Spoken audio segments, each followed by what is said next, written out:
Good evening and welcome to IIFL Wealth TV. I've got a very special guest today. We are about to kind of rewrite history. On Monday, the first REIT in India is going to open as an IPO, which is the Blackstone Embassy REIT. I've got Sachin Shah with me, who's the Chief Investment Officer for Embassy Blackstone. Right.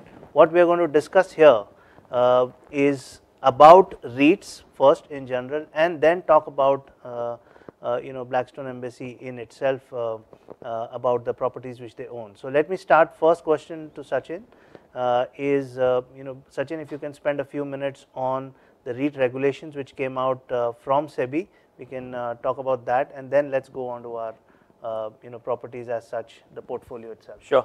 So let me start maybe by saying what a REIT is. Yeah. A REIT is an investment vehicle that allows people to pool together income generating assets in a very tax efficient and liquid manner. So that's essentially what a REIT is. And India has been working on REIT regularization, rules for regulations for some time now. We've been working hard with SEBI. They've been very accommodating in getting these amended to a robust state. And now we finally feel like it's ready, our portfolio is ready, and we've come to the market. So let me kind of just walk through what REIT has to do, right? As a REIT, 90% of the income that we generate, the free distributable cash flow has to be passed on to our unit holders. We can't really sit on that. So how much, what's the percentage? 90%. Right. That's the first thing. The second thing is 80% of our assets actually have to be in income generating assets, and 20% can be in development. Right. So that's kind of, those are the two kind of fundamental things. And for that, I guess the tax leeway that we've gotten is there's no dividend distribution tax at either the REIT or the one level down SPV levels. Right. And dividends that come out of the REIT will be tax free in the hands of the investor as well. Perfect. So that is a brief introduction on the REIT regulations. Now let's jump on to what the Blackstone Embassy REIT has to offer. Sachin, your thoughts on the properties and the portfolio as such, if you can take us through that. Sure. So our portfolio consists of 7 infrastructure-like parks, which are located in Bangalore, Pune, and Noida. We also, along with that, have 4 city center office buildings, 3 of them in Bombay and 1 in Bangalore. Our 7 infrastructure-like office parks comprise of roughly 31 million square feet. Right. Our largest park is Embassy Manyata. That's in the north side of Bangalore. It's 14 million square feet. And just to put kind of things in perspective, the entire BKC, core BKC, is roughly 10 million square feet. We have 100,000 employees that go and work in that park each day. Right. So along with that, Embassy Manyata, we have what we call our flagship park in Bangalore, Embassy Golf Links. So really some key parks in Bangalore. Then in Pune, we have 3 different parks, and in Noida, we have 2. And our city center office buildings that we have Express Towers in Bombay, we have 247 in Vikhroli, and we have FIFC in BKC. And along with that, we've developed a new building, a 250,000 square foot building called Embassy One in Bangalore. It's now going to be attached to a 4 Seasons hotel out there. Perfect. So this is our core portfolio. Just to add to that, we also have 4 hotels. We have 2 under development, 1 that's been operational for a few years, and that one is just coming online hopefully in the next month or so. And we also have a solar park. But I'd call these more of our ancillary businesses. They actually support our business parks. Right. So all of these which you mentioned, so this would be the FIFC, Right. the Express Towers in Mumbai, and also Embassy Manyata, everything now is in the REIT. Yes. So maybe you can take us through the structuring. So how does, so the REIT basically has this as one level subsidiary down, right? Or are there any subsidiaries which are subsidiaries of subsidiaries? Sure. So let me walk you through that a little bit. Our portfolio of 75 buildings, 11 SPVs, across 4 cities. Right. The REIT is a trust which will be managed by Axis Trustee. I represent the manager to the trust. Right. And India has followed the Singapore model where we have an external manager. So the REIT will own 11 SPVs, which will own the assets in the portfolio. Right. Yes, we do have some most of our SPVs are one-level structures. We do have some legacy two-level structures. Right. The difference being, if it's a one-level structure, there is no dividend distribution tax as you roll it out. On a two-level structure, There is dividend distribution tax. We hope, as time goes by, we can collapse that. We've, not spoken about that in our prospectus, but hopefully that's our plan. So I wouldn't worry too much about a 2-level or 1-level structure. So as of now, the 2-level would have some bit of dividend distribution tax. They would, but we are minimizing that in the next 2 years, as we've spoken about in our prospectus, because we actually have some amount of money flowing out of those as interest income as well. Perfect. So now let's go through the IPO. So sure. The IPO, of course, raises more than 4,000 crores. Right. Right. And A, what is this money going to be used for? Sure. And B, what is the shareholding pattern after the IPO? Sure. C, how much debt is left? All right. So let me start with the first question. We roughly have 8,450 crores of debt today. Yes. That's at IPO. That roughly equates to roughly 27% debt to GAV pre-IPO. We are raising 4,750 crores in our IPO, of which 3,700 crores roughly will be used to pay down debt. 460 crores will be used to purchase one of our assets called Embassy One, and then 580 crores will be used for general corporate purposes as well as issue expenses. Post that, we also have a 4,000 crore bond, up to a 4,000 crore bond offering that we're looking to raise at the REIT level. Right. So all this money, if you can think about it, will come into the REIT and will be used to pay down debt at the SPV levels. Right. And that's really the goal of it. We're deleveraging our balance sheet. We're creating a very strong balance sheet, and hopefully, post-listing, we should be less than 15% debt to GAV. Perfect. Right? So that's your first question. I think your second question was about ownership. So collectively, the sponsors between themselves, post-listing as well, will own 70% of the units of the REIT. And 30% would be with the public? Yes, with some landowners, legacy landowners, who will own roughly 10%, and roughly 20% will be owned, but as it's part of this offering. Perfect. So within the 70, how much would be Embassy and how much would be Blackstone? Blackstone will be a majority owner because a lot of their 100%, actually all their 100% assets have been contributed to this, along with the Embassy Blackstone joint venture assets as well. Right. Okay. Now let's go to the profile of tenants. What kind of people or what kind of companies have sure. Occupied the properties? What are the occupancy levels? Yep. So our portfolio is right now 95% occupied. We've got 160 marquee tenants across our portfolio. We have 81%, roughly 81% of our tenants who are multinational corporations. 49% of our tenants represent the technology space. And when I talk about technology, it's companies like Microsoft, Google, IBM, Cognizant. So really kind of blue chip clients out there. And we have around 43% of our revenue coming from Fortune 500 companies. Wow, okay, that's great.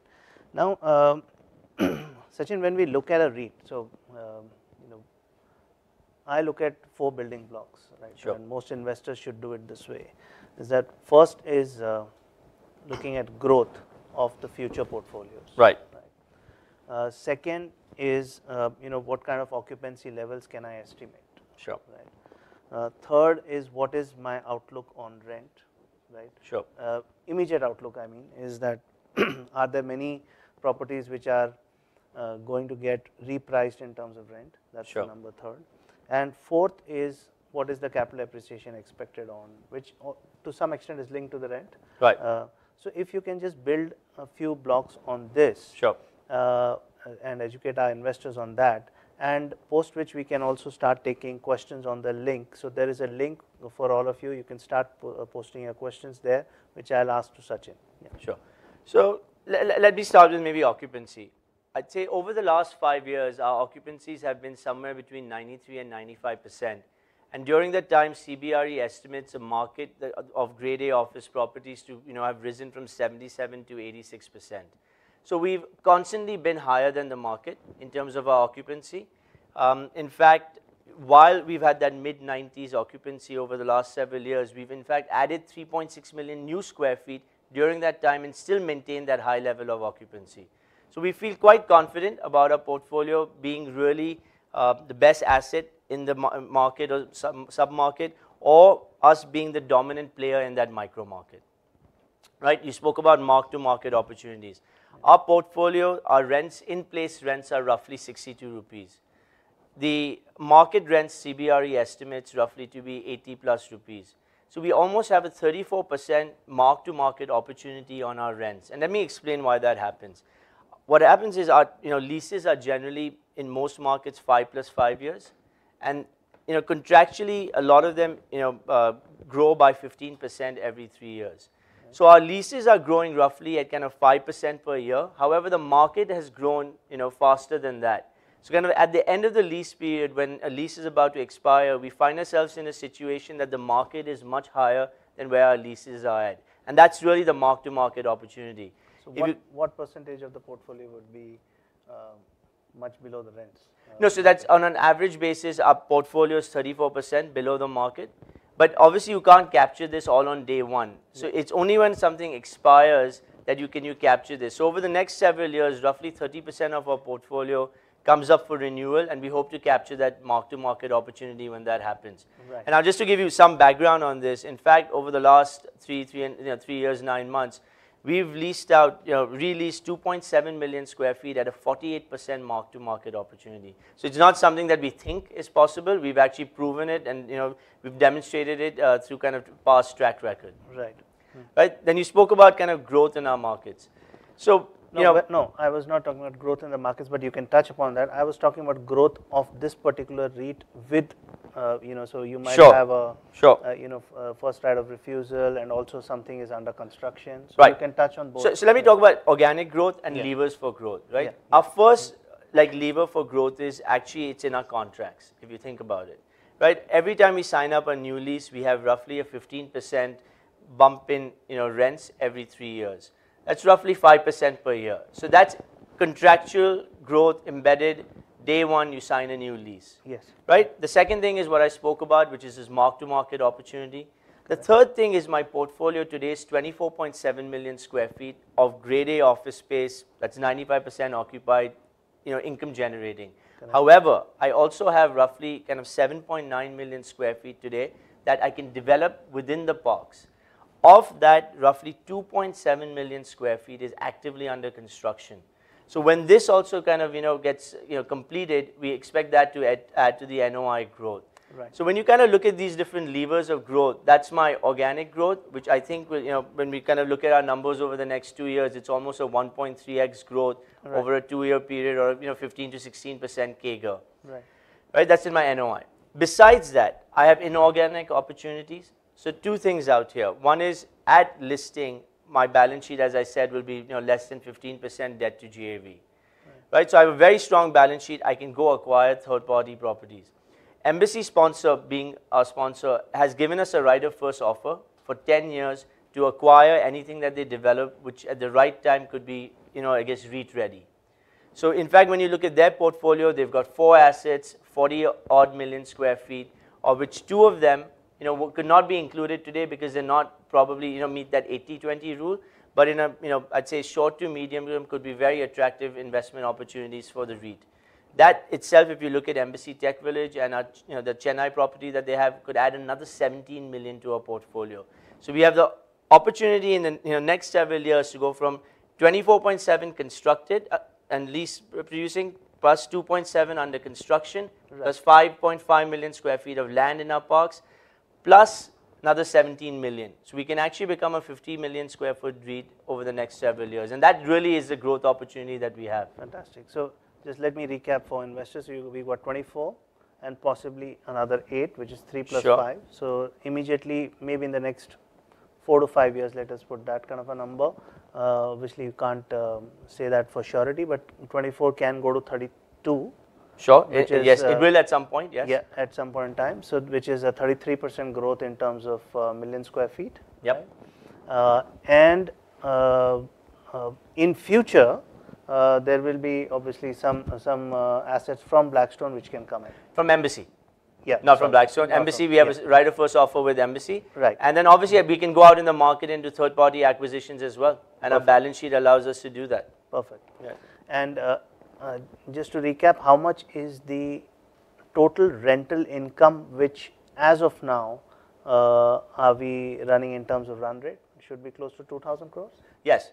and going up to, so in terms of NOI, we're talking about year one NOI of 1900 crores, going up next year to 2050 crores. So in terms of for our investors, what we're implying is year one, a distribution yield of 8.25%, Right. Growing to 8.96% year two. Correct. And at 300 rupees, which is the 299 to 300 rupees is the price of the IPO. This, from an equity valuation perspective, should be 23,000 crores? Yes, 23,100 and odd crores. Perfect, perfect. So that is a little bit on rent outlook, and the last thing was the capital appreciation. Sure. Yeah. So look, our projections have not taken into account any cap rate compression. CBRE has done a very detailed valuation in arriving at a gross asset value from which the equity value has been derived. Right. It does not assume any kind of cap rate compression out there. So in that sense, we believe there's growth in this model, and it's because of cash flow, the underlying cash flows growing over the next 2 or 3 years. Right. So Sachin, I've got questions coming in. Sure. The first one is the nature of distribution of income. Yes. Interest stroke dividend stroke buyback. Yes. And if there is anything which you have mentioned in the prospectus about what kind of yield should an investor expect? Sure. So let me give you maybe an example. Over the next 2 years, at least, what we're looking at distribution coming out could be a I guess 50-50 mix between dividends as well as interest.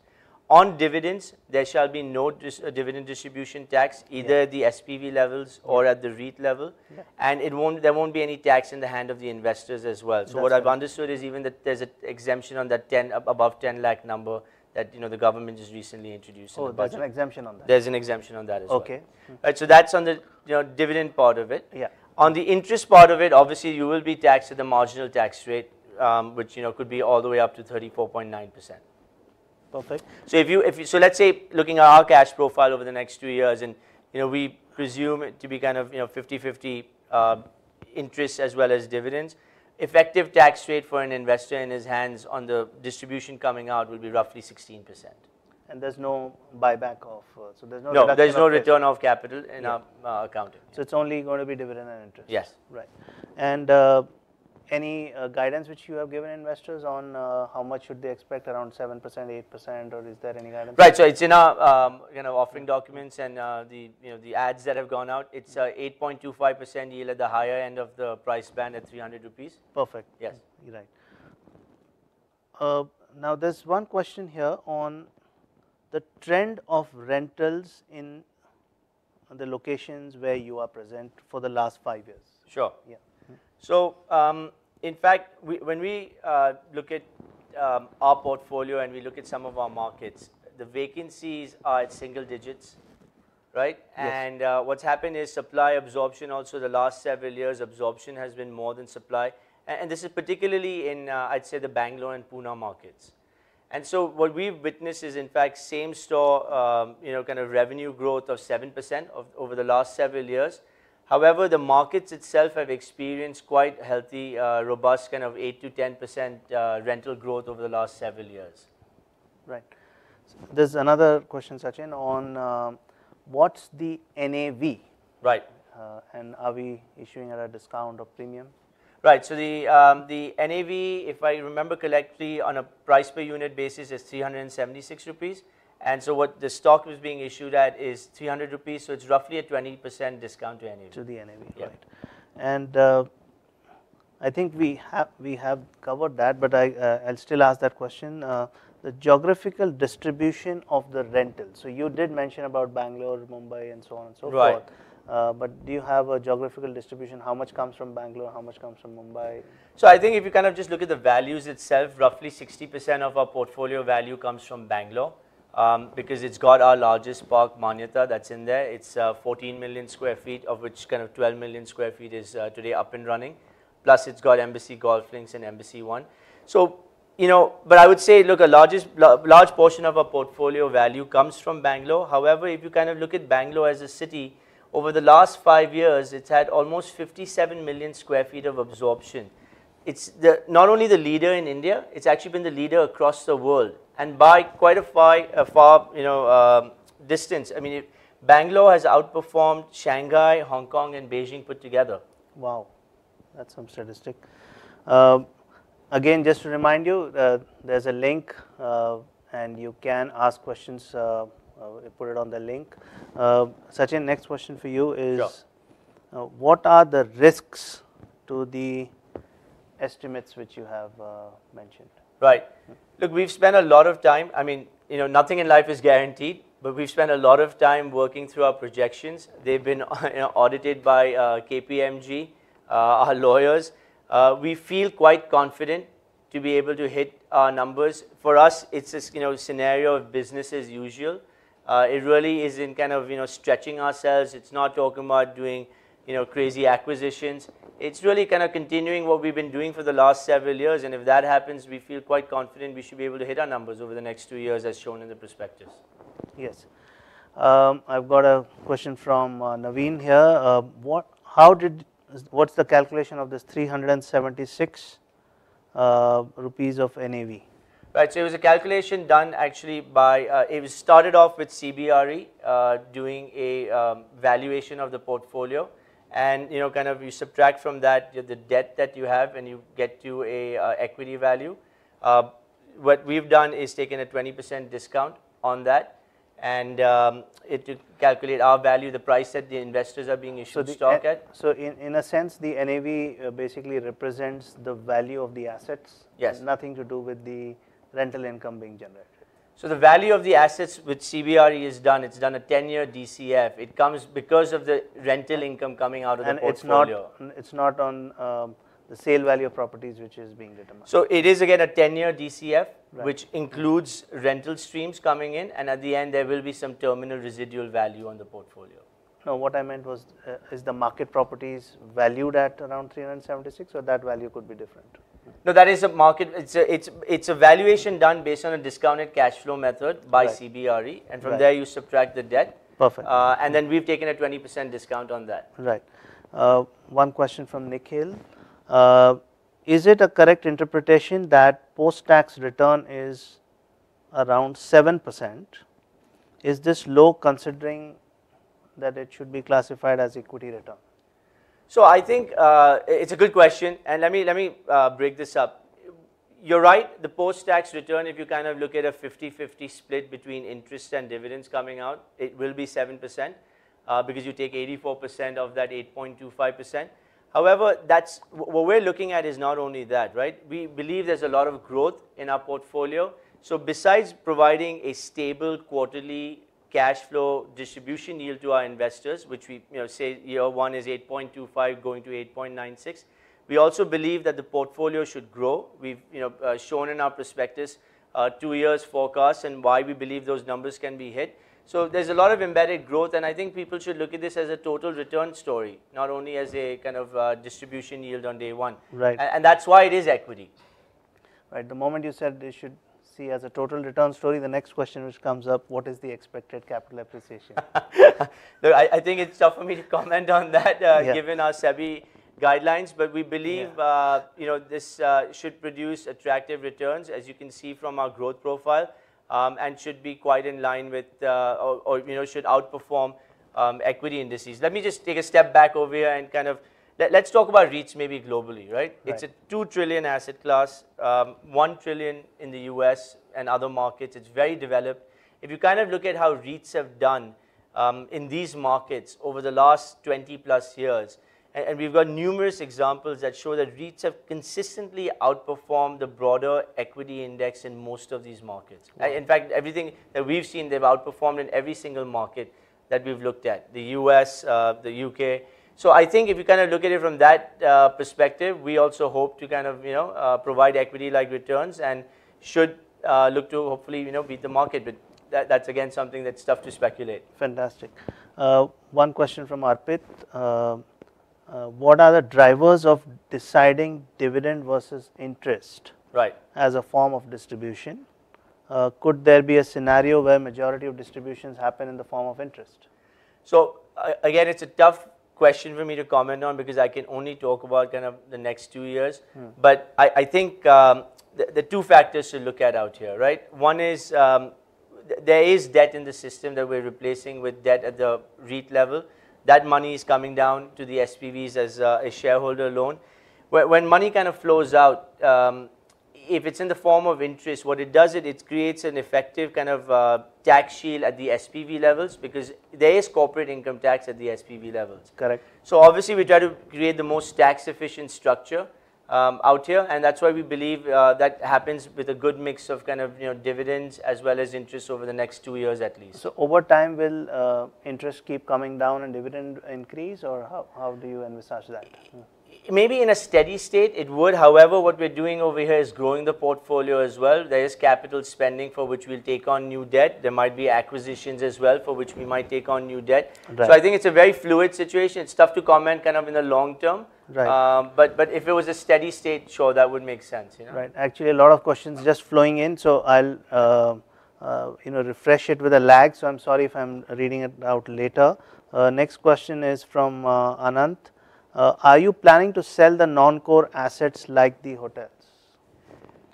There's no immediate plan, but obviously if we get good value for it, we would. It makes sense to, for us, the objective over here was to build these hotels in the parks because it creates a lot of customer stickiness. But sure, tomorrow if someone came and offered us a great price for it, we'd look at it very seriously. And what EBITDA levels are they operating at? That's a tough one. I can't remember now. There's only one operational today, the Hilton Golf Link. Right. I think the ARRs are roughly, I'd say 9 or 10,000, and our occupancy levels are at kind of high 60s, 70s. I can't remember offhand kind of the EBITDA margin. Right. A question from Adhi. With Manyata Tech Park in Bangalore, is a major part of the portfolio. Is there a concentration risk here? So again, I think when you look at Manyata, and Manyata is roughly 40, I think it's 40% or so of value of the entire portfolio. It's not one asset. It's I think 30 plus assets in a very, very strong micro market out there. It's 100 plus acres. It's like saying, do you have concentration risk because you have an asset in BKC, or all your assets are in BKC. We believe, it to be a very strong micro market. We are now building 2 hotels out there, 619 keys. We're providing green energy to our customers out there. We are also building a metro station. We're building 2 spurs from a flyover. So because we are such a large park, we can spend that kind of money on infrastructure capex.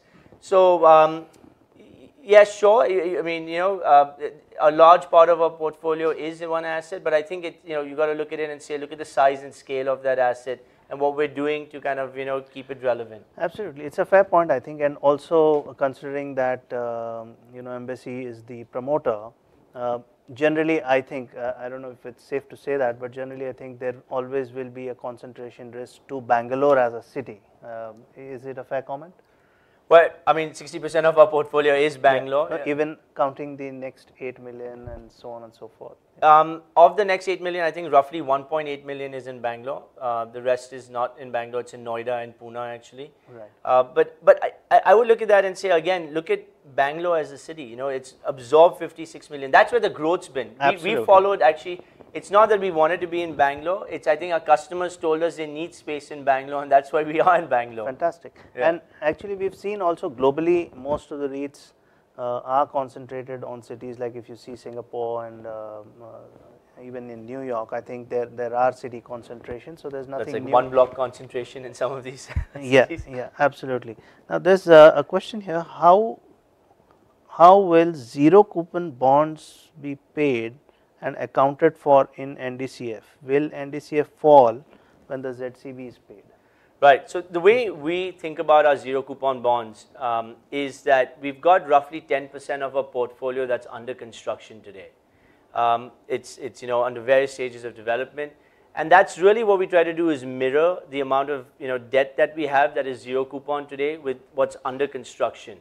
So over time, what will happen is, and that's like what any other developer would do. He'd take a loan, he'd build something. During the time of the construction, he'd capitalize his interest.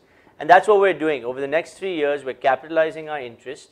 And then we expect to pay current coupon on this. We might still refinance it after 3 years into something.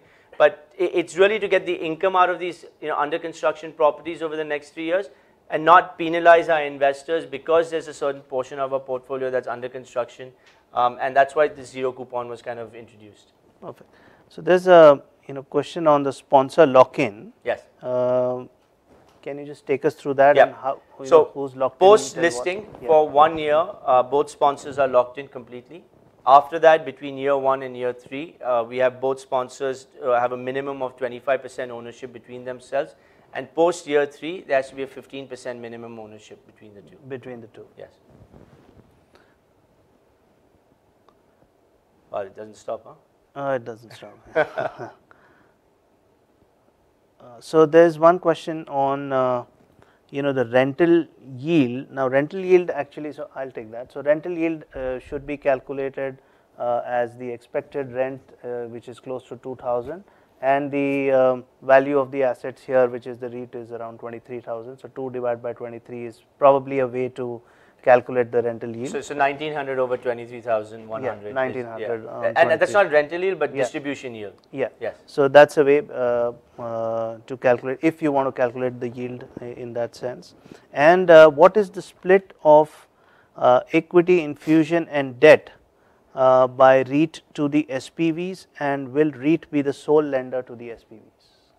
No. So what's happening is we are raising money through equity at the REIT level. We're also raising a bond offering at the REIT level. All that money will flow into the various SPVs as a shareholder loan. However, we also have a CapEx program over the next several years. So what will happen is, besides this debt that you'll have from kind of the bond offering, we might have construction level financing to develop our new portfolio over the next several years. Perfect. However, the numbers that I'm talking about, the 8.25, takes into account all the new CapEx funding. It takes into account 3 years of zero coupon bonds. In fact, even after, the problem is I can't talk about, again, projections more than 3 years out, but we believe, because what we're developing today will become rental generating after that, hopefully there'll still be DPU growth even after, the 2-year projection period that we've mentioned out here. Perfect. One question from Mahesh. Property maintenance is a red flag usually in such investments. How do you ensure there is no depreciation in value due to lack of maintenance? Okay, so in fact, our numbers, when you look at it, total revenue numbers includes our base rent, but it also includes common area maintenance charges that the tenants pay to maintain the properties. So we're quite, we have a very strong property management team. We look after our assets. In fact, our P&L has a 2.25% repairs and maintenance line item in there as well. That is, spent every year, or accumulated to be spent on the properties. And on top of that, we've actually kept, I think it's roughly 550 crores of upgrade capex in our portfolios, in our numbers as well over the next 2 years or so. Perfect. And there's a question from Rupesh. I think I missed that before.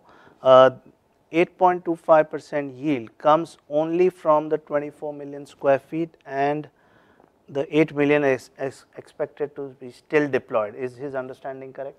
Yes. So the 8.25% yield that comes out next year, that'll obviously come from what's today up and running. That's 24.7 million square feet that's up and running, and obviously that's at 95% occupancy or so. So that what you're seeing kind of that is coming from that number, and then obviously you'll develop more, and over time you'll get rental revenues from that as well. But that's not in our 2-year forecast. Right. So Rupesh, that was a good question, but you also have to realize that there's still going to be debt on the SPV, so which is around 3,000 to 4,000. So you'll have to I guess I understand where you're coming from, but I think you also have to add then the debt on the REIT, which is around 4,000. Right, but my 8.25 takes into account that there is interest paid. There's interest picked, so there's obviously no interest, and that's why while the portfolio is being developed, I'm picking my interest, Yeah. At some point, it'll become a current cash paying kind of bond. Perfect. One question coming in from Prashant. A lot of investors fear that REITs might go the InvIT's way. I think I'm sure you must be getting We've been this asked question. this question a lot. Yeah, and yeah, so I think that's basically what his concern is. Yeah. So look, I think let's take a step back over here and say REITs is a product that exists globally. It's accepted. It's a very, very huge asset class, and in fact, it's outperformed the market. InvITs, is a India kind of phenomena. It's done reasonably well or not. I wouldn't like to comment on that, but I want to talk about our business versus what an InvIT does, right? So our business is we own a building. We, in most cases, own the land underneath it as well. We get a tenant in there, and after a few years, the tenant might move out, and I still continue to own that building. I get hopefully a new tenant in at that point. There's a rental escalation, and life continues. In the case of InvITs, where it's a road project or it's a transmission line, what you have is a concessional period, and post that, there's no residual value of the asset. Right, so it's a very different kind of beast than owning a real estate asset versus owning maybe a road project, which at the end of some period you've got to hand it back to the government. In ours, there's contractual rental growth. In the case of let's say a road project, it depends on traffic. Right, so I mean these are some examples that I'm just giving to kind of tell you how fundamentally different REITs and InvITs are. However, they've been clubbed under the same regulation, and so we've spent a lot of time over the last 3 months talking about this with our investors. Right. There's one interesting question here. Any plans for the REIT to leverage after the IPO and improve the ROE? Sure. So let me take that maybe in a more delicate way. At listing, we will have a very, very strong balance sheet. Okay, it's going to be obviously less than 4,000 crores of debt on 1,900 crores of kind of NOI, right? It'd be less than 15% debt to GAV. The idea is we'd like to grow through acquisitions over time, and we have a strong balance sheet to be able to do that. If you look at REITs in the global context, what we see is, they generally debt to kind of GAV levels that are somewhere between 30 and 40%. So, SEBI doesn't allow us to cross 49% debt to GAV, so that is really the max we can go to. Anything above 25%, we'll have to come for unit holder approval. But sure, we have a headroom out here to be able to grow the portfolio. Right. So, question from Ria. How do we address the issue of conflict of interest or related party transactions in case of purchasing assets from the sponsors? Again, very good question. We have a board, and the manager represents or reports to a board that's 50% independent today, and it's got people like Anuj Puri, who's a JLL veteran, Punita Sinha, who's on the board of Infosys, Vivek Verma, so who's Mehra, sorry, who's been the ex-PwC head in India. So we have a very strong board out there. On top of that, any third-party acquisition, any embassy-related acquisition we might do, or Blackstone-related acquisition we might do, they have to recuse themselves at the time of a vote. Okay. Instead of one independent valuation, we have to do 2 independent valuations. The price that we pay for it can't be more than 10% of the average of the 2 valuations. And at the end of the day, if you're unhappy with the way the manager performs, 60% of the unrelated unit holders can actually vote the manager out. So if you kind of think about it, at listing, both Blackstone and Embassy own 70%. If someone's unhappy with us, it's 60% of the 30% can actually vote us out of being the manager. Wow. Okay. The next question from Yash. How do you reduce long-term property risks in terms of fundamental changes like location or infrastructure? Yeah, I think that's kind of going to the comment that I was making, which is our parks, and we have 7 infrastructure-like parks, are generally between 25 acres to 100 plus acres, and the amount, it's really a business ecosystem. And given the chaos that we have in our cities, kind of when you enter a park and you kind of see the there's a feel about it. right? We spend money, we get hotels in there, we spend money on infrastructure, we have things like, retail, food courts, creches, public transport to our parks. So we really try to make sure that our parks are quite relevant, and we hope that, allows us to be competitive in the very long run. And we can do that because these parks have scale and size. And, that's why we can compete very strongly versus someone building one asset on the side of a road. So that's really been our thesis, has been to create these large parks and really spend money on them. Correct. A follow-up question from him, does REIT liquidity and pricing depend on rental renegotiations? Can it affect returns for investors? So obviously our bread and butter is our leases with our tenants. Right. And we have a 7-year weighted average lease expiry period. And so the idea really is, as our leases expire, how to get the best in value for our unit holders.